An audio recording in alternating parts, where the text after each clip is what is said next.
what is the differences between the row-based storage and columnar storage.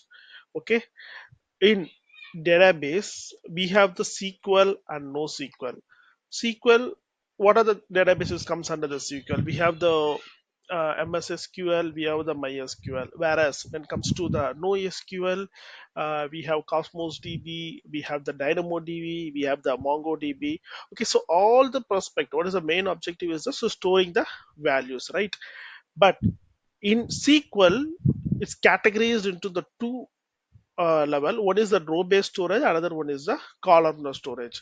Let's see that in the very detail that how the data will be present in the database after we execute the queries, right? When it comes to the row based storage, uh, mostly that in SQL or NoSQL, right, it will save the value as a row based. For example, when we insert the records, the data will be stored in the row level. For example, this entire row it will be saved. But whereas when it comes to the columnar storage, the data will be stored in the column level. So, what is the main use of the row-based and columnar storage? Both are for to maintain the value into the database only. But in row-based, it's purely for OLTP transactions, insert, update, or delete. The same operation that you can do it in columnar as well. But the thing is, it will save the data into the column level, right? If it is age 25, 30, in this format it will be saved. So you can do the analytics process, it's a very fast manner, since the data will be saved in the column level. So the your computation, right, that will be much more faster than the.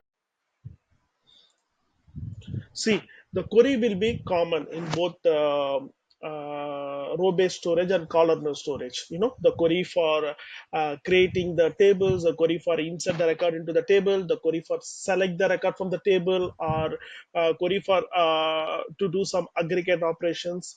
Everything will be common in both row-based storage and columnar storage. You can see the example. So this is the MS SQL. So this is the query I'm using for creating and inserting the record in the table.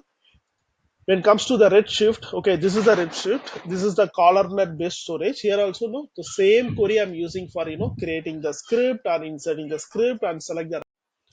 See, when we execute any aggregated operations, okay, this will be little bit slower than the columnar storage, because in row-based storage the data will be stored into the row level, right? The same query if I execute in the columnar database like Redshift, okay, the same output we will get in much faster, okay, than the row-based storage, because the data will be stored in the column level.